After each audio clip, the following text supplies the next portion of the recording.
जैसे नीट का पेपर जो होता है हमारे पास वो एक ही सेशन में होता है, एक ही बार होगा, एक ही पेपर होगा।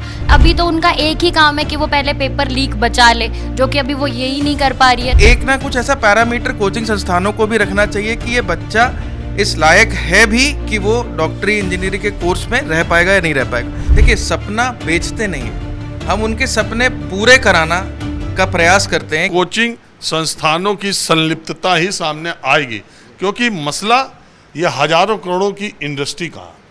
अब ये जो कोचिंग जो संस्थान है, ये डॉक्टर इंजीनियर बनाने के बजाय ये हजारों करोड़ का, लाखों करोड़ का कोचिंग संस्थानों की जब छुट्टी होती है, आप सामने खड़े हो जाएं, ट्रैफिक बंद हो जाता, इतने बच्चे आ रहे हैं। हर माँ बाप अपने बच्चे को डॉक्टर इंजीनियर बनाना चाह रहा है। 80% पा रहा है वो भी आ रहा है, 95% पा रहा है वो भी आ रहा है। तो जरा आपसे, आपका नाम क्या? अभिनव चतुर्वेदी। अभिनव जी, मैं आपसे ये पूछना चाह रहा हूँ, क्या ये जो इतना डॉक्टरी इंजीनियरिंग को लेकर के जो एक, मैं कहता हूँ, पागलपन सवार है पेरेंट्स में, तो क्या कोचिंग संस्थानों को एक कोई पैरामीटर नहीं सेट करना चाहिए कि इसके ऊपर के लड़के ही हम लेंगे, यही काबिल है, बाकी को ले जाइए दूसरी जगह। अब फिर इसके बाद इतनी बड़ी भीड़, इतने हजारों लाखों की संख्या, फिर 3-4 लाख की फीस, फिर वो 4 लाख करोड़ का बिजनेस, और फिर इसके बाद किसी तरह से पेपर आउट कराओ कि अपनी कोचिंग वालों का रिजल्ट बढ़िया हो जा।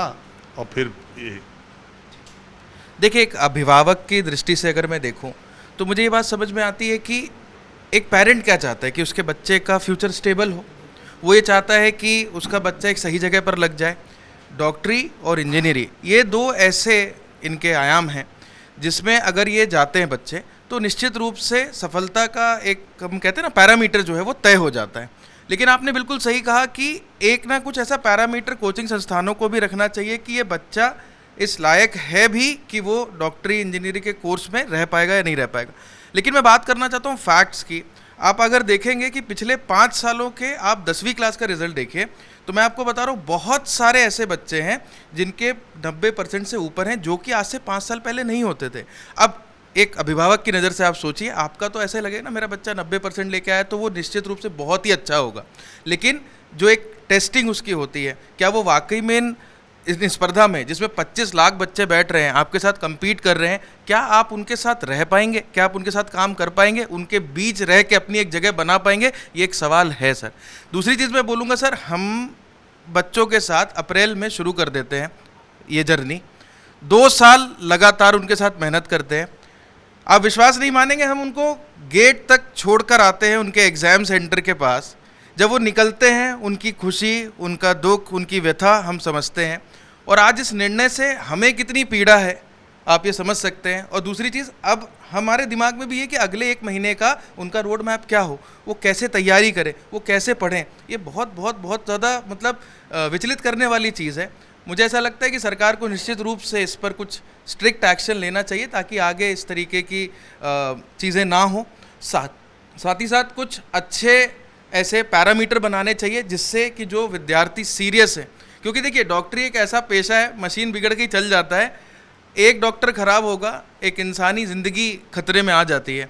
तो मेरा ये कहना है कि जो बच्चे सोच रहे हैं कि हम मैनेजमेंट कोटा से चले जाते हैं, ये सब भी एक बहुत बड़ा नेक्सस चल रहा है जो कॉलेजेस में, कि हम प्राइवेट में एडमिशन ले लेते हैं, हमारी रैंक भले नंबर 200 नंबर आ जाए, फिर भी हमें पैसे देके तो हम हो जाएंगे। इस पर निश्चित रूप से सरकार को कोई कदम उठाने चाहिए और बच्चों को एक प्रॉपर भविष्य अपना बच्चे बना सके, बिना ये सोचे कि मेरा भविष्य खतरे में है, और वो यहाँ पढ़ सके।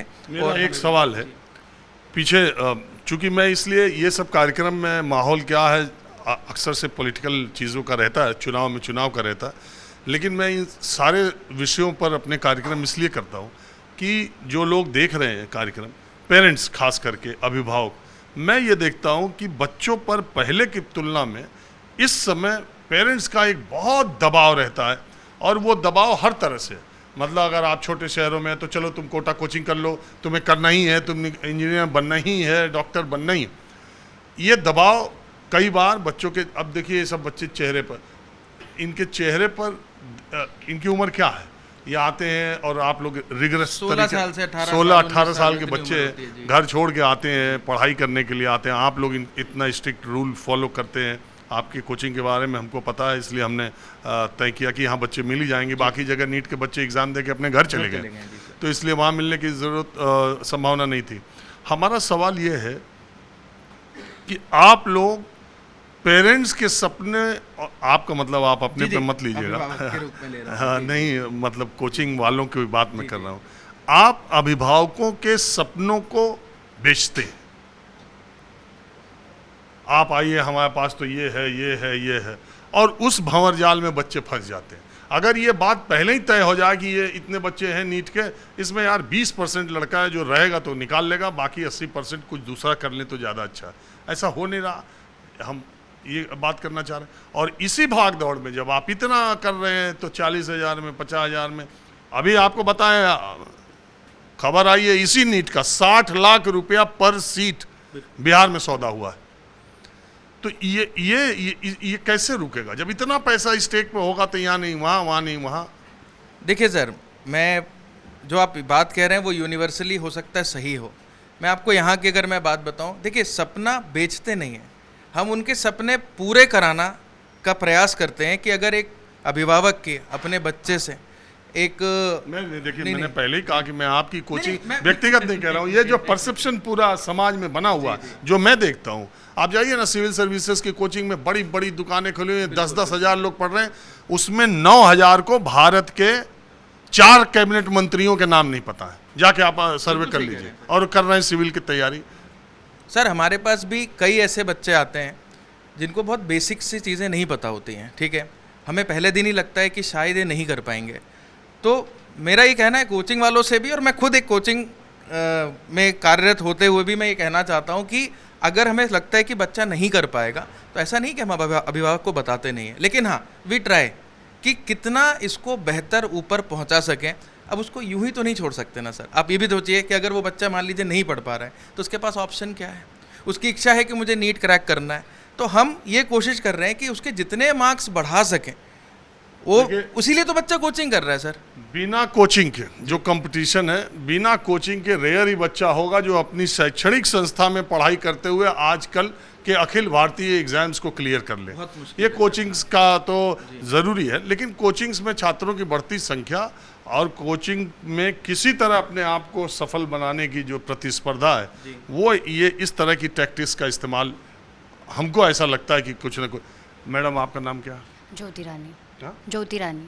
ज्योति जी, मैं आपसे एक सवाल ये पूछा, मेरे दिमाग में ये घूमता रहता है हमेशा कि ये नीट का पेपर होता है आउट लीक, 2-3 बार का किस्सा देख रहे हैं, ये JEE का क्यों नहीं होता? मतलब सर एक ये भी इसमें पर्सपेक्टिव ले सकते हैं, जैसे नीट का पेपर जो होता है हमारे पास वो एक ही सेशन में होता है, एक ही बार होगा, एक ही पेपर होगा, जिसमें कोई नॉर्मलाइजेशन डिफरेंट आपके जो वो लगते हैं शिफ्ट्स, वो सब नहीं होता। लेकिन जो JEE का पेपर है, जो एडवांस का पेपर है हमारे पास, वो शिफ्ट में होता है कि अगर आपके पास 6 शिफ्ट निकल रही है तो 6 पेपर बनाएंगे। 6 पेपर बनाने के लिए आपको मोर क्वेश्चंस चाहिए, तो इतने सारे क्वेश्चंस होते हैं, उसमें से छांट के जो 6 पेपर बनते हैं। अब आपका जो स्केल है चोरी करने का वो बढ़ गया है ना। इतने सारे क्वेश्चन को मिला के आपको निकालना है, 6 सेट चुराना थोड़ा सा टफ काम है। बट अगर देख, और वो भी दूसरी बात कि वो एक आपने बहुत बढ़िया, लेकिन मतलब मुझे याद आ गया, आपने बढ़िया पॉइंट उठाया। अभी नीट का एग्ज़ाम जब हो रहा था पीजी का, वो 2 शिफ्ट में हो रहा था। वो नीट पीजी का एग्ज़ाम 2 शिफ्ट में हो रहा था, उस पर बवाल मच गया, वो भी मामला सुप्रीम कोर्ट पहुंच गया। तो ये भी तरीका हो सकता है क्या कि नीट भी 5-6 दिन में IIT JEE की तरह किया जाए तो इसको रोका जा सकता है और ऑनलाइन कर दिया जाए क्या? हाँ, ये ऑनलाइन में तो और फराड का डर है। बट ये है कि वहाँ पर पेपर निकालने की संभावना थोड़ी कम हो जाती है जब टेक्निक आपकी इंट्रोड्यूस हो जाती है, जब आपका पूरा इंटेलिजेंस इंट्रोड्यूस हो जाता है, तो थोड़ा सा साइबर सिक्योरिटी भी आती है वहाँ पर, और वहाँ पर एक लेवल अप जाके आप उस चीज़ को सिक्योर कर सकते हो। अरे देख रहे हैं साइबर फ्रॉड में वो डिजिटल अरेस्ट करके करोड़ों रुपया ले रहे, तो ऑनलाइन का तो और कोई भरोसा नहीं। सर प्रोबेबिलिटी तो हर कहीं है ही, दिक्कत है हम उसे कितना % अपनी तरफ से कम कर सकते हैं।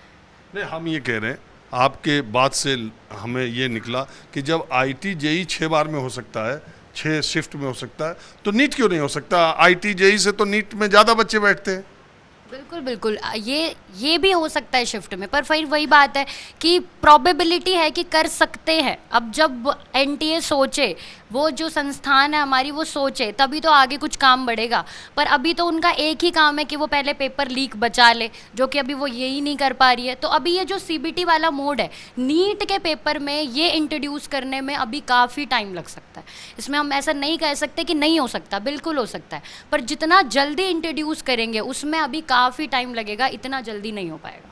अच्छा, आप लोग बच्चों को पढ़ा रहे थे, ये पेपर आया था, आप कह रहे हैं कि आपके यहाँ 40 से ज़्यादा बच्चे क्वालिफाई कर जाते, अगर तो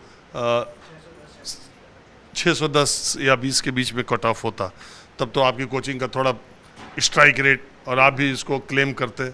और अगर ये लीक वाले पा गए होते तब तो आप लोगों का खाता भी नहीं खुलता, तो फिर आपके लिए खाता खुलना मुश्किल हो जाता। तो आप जैसे छोटे कोचिंग, हालांकि आपकी कोचिंग बहुत अच्छी है, मैं बार बार ये कह रहा हूँ, इसीलिए मैं आया भी हूँ। 600 आपके यहाँ 600-800 लोग बच्चे पढ़ रहे हैं, और नीट जेई मिला के कितने कोचिंग है जिनका एक क्लास ही है 600 का? 600 एक क्लास में। अरे मैं जाता रहता हूँ हर तरह की कोचिंग में। तो मैं ये कह रहा हूँ कि आप जैसे कोचिंग संस्थानों का अगर ये लीक पेपर के हिसाब से रिजल्ट आता तो 30,000 से ज़्यादा तो वो लोगों तक पेपर पहुंच गया था, और 30,000 गवर्नमेंट की एमबीबीएस की सीट है। तो आप जैसे कोचिंग, तो यहाँ तो खाता गुड़ुप मामला हो जाता, खाता ही नहीं खुलता, तो लोग कहते कि अरे यार। नहीं नहीं सर, ऐसा भी नहीं है। देखो, अगर आपको थोड़ा सा भी अभी याद हो, जैसे हमने अभी बात करी कि पेपर जो लीक हुआ है उसमें सिर्फ 600 तक ही तैयारी का क्वेश्चन लीक हुआ है। ऐसा नहीं है कि उन्होंने 720 का ही लीक कर दिया है। तो ऐसा भी नहीं है कि हमारे जो स्टूडेंट्स हैं वो अपने बलबूते पे अपनी मेहनत से 600 को पार ही नहीं कर सकते। तो कट ऑफ जितना भी रहता है, ऐसा बिल्कुल नहीं है कि खाता नहीं खुल सकता था। 600 तक, हाँ, परसेंट यू नेवर नो। अगर मान लो 600 का तो उनको मिल गया था, अरे वो भी बच्चे जो थे, देखिए ऐसा है, हमने बहुत लोगों को ऐसा भी देखा है कि सवाल पता होते हुए भी एग्ज़ाम में नहीं कर पाए।